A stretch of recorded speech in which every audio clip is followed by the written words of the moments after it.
Từ hai thế giới, hai cách lớn lên khác nhau. Em quen yên bình bữa cơm chiều, anh quen gánh gồng trước sau.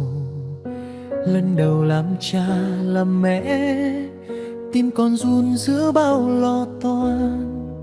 Áp lực treo trên vai áo mà ta chưa kịp học cách dịu dàng. Có những ngày ta chẳng hiểu nhau, nói một câu mà đau cả lòng. Cơm áo gạo tiền đè nặng khiến yêu thương cùng lạc sau. Ta đã từng mệt tung bất lực, từng quay lưng giữa chính căn nhà, nhưng rồi tiếng con thơ cười khóc kéo ta về lại bên nhau.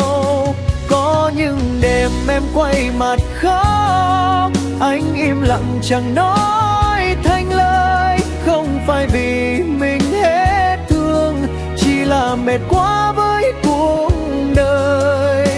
Anh lo chưa tròn vai trụ cốt, em lo chưa giỏi việc làm mẹ. Hai con người còn non nớt gánh trên tay một gia đình bé.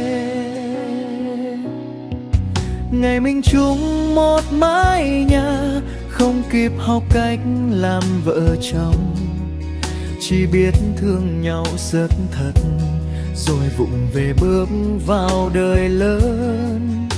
Lần đầu làm cha làm mẹ, tim còn run giữa bao lo toan. Áp lực treo trên vai áo mà ta chưa kịp học cách dịu dàng.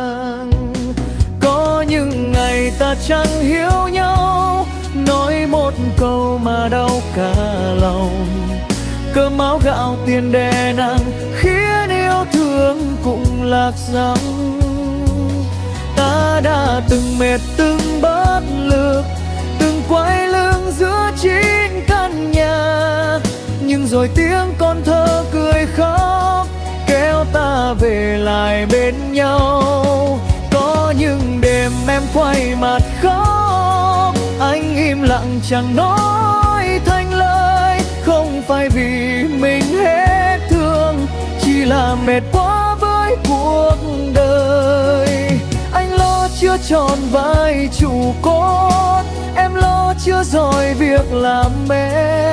Hai con người còn non nớt gánh trên tay một gia đình bé. Ta yêu nhau khi còn trẻ, chưa ai dạy cách nhẫn nhịn bao dung, chỉ biết cố tỏ ra mạnh mẽ, rồi làm đau nhau lúc nào không hay. Có những ngày ta chẳng hiểu nhau, cãi vã vì những điều rất nhỏ. Đằng sau mỗi lời nặng nhẹ là nỗi lo chưa từng nói ra. Ta đã từng nghĩ đến buông tay khi mệt mỏi hơn cả yêu, nhưng ánh mắt con thơ nhìn lại dạy ta cách ở lại và hiểu.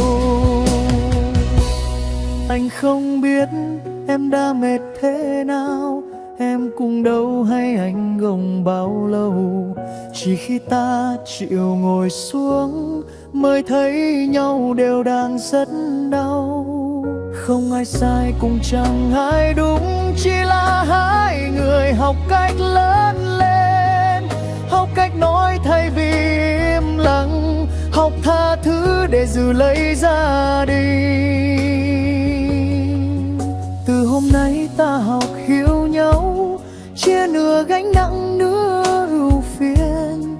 Không ai phải mạnh mẽ một mình, vì ta đã là gia đình. Nhà mình có tiếng khóc tiếng cười, có vết xước có ca yêu thương. Giữa đau thương và hạnh phúc, ta chọn nắm tay đi chung một đường.